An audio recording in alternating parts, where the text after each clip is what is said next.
So my name's Emily Edison. I'm a sports dietitian.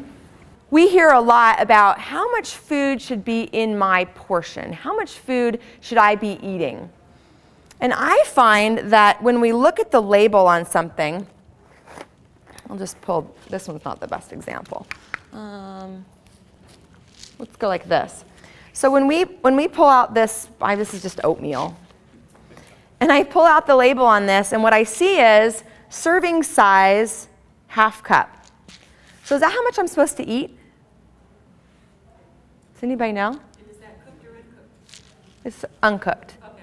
So should I eat half a cup of this, or should I eat more or less? Does anybody know? Everybody's different, so. Yes, this is it, exactly. Everybody's different. But what I find is that a lot of athletes think when they look at this label and the serving size is a half a cup, that that's how much they're supposed to eat. A half a cup of oatmeal has 150 calories. So if I want one of my athletes to eat 600 calories at breakfast, it's quite a bit more servings than one. So their portion is going to be more than one serving. Make sense?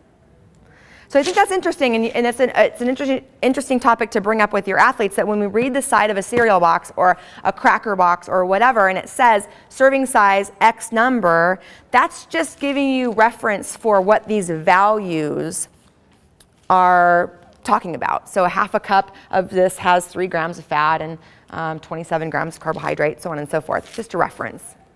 So everyone's portion is going to be different. It's definitely going to depend on your activity level, your size.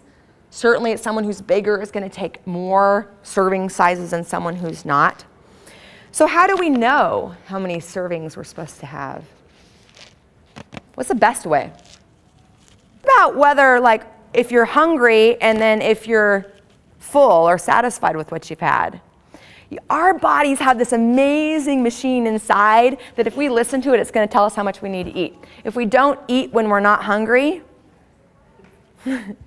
that's the big one, right? We don't want to eat when we're not hungry. If we're opening up the fridge and it's nighttime and we're going, man, I'm just kind of looking around here, but I'm not really hungry, then that's, when we got to close the fridge and kind of go do something else because we're procrastinating. But the idea behind it is that I want athletes to listen to their bodies. When you're hungry, I want you to eat. When you're not hungry, I don't want you to eat. And that's how athletes maintain a healthy body weight.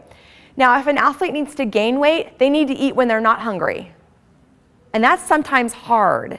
And I find it's actually harder for my male athletes to key in with that. I want you to eat when you're not hungry. It's kind of a difficult thing to grasp sometimes. So then I talk about, okay, if you're trying to gain weight, what I want you to do is I want you to eat more nutrient-dense foods. I want you to choose granola instead of oatmeal. I want you to choose a bagel instead of bread. I want you to choose more calorically dense, nutrient-dense foods. I find one of the best ways to help an athlete gain weight is to recommend that they drink milk with all of their meals and drink milk for snacks. Or juice would be another good option. But recommend that they drink caloric beverages because it increases caloric content without necessarily increasing how full they feel. So that's for weight gain. In terms of weight loss, I think, again, reminding athletes to eat when we're hungry. And the biggest mistake I find athletes making is not eating enough during the day. And we know that that's really hard with school because there's so much going on for them during the day. But remember that breakfast is supposed to be the biggest meal of the day, the biggest one. I ask that athletes eat at least a third of their calories at breakfast. How many of you guys do that? Yeah, I do too. And I think what you'll find is if you poll your athletes and you ask who eats the big breakfast, you're going to find that typically your leaner, stronger athletes are the ones who eat more in the morning and more for lunch and a little bit less in the evening. It's just sort of a little research thing for me. Portions 20 years ago, much different than today. A 3-inch bagel, it was 140 calories, and now it's a 6-inch one. I typically recommend low-fat milk in general, just kind of across the board, like 2%, 1%, somewhere in there. Fat-free milk is not my personal favorite because vitamins A and D are fat-soluble vitamins, and that's what we're getting from our milk. It's one of the biggest sources of vitamin D that we can actually get. They're transported in the body in fat.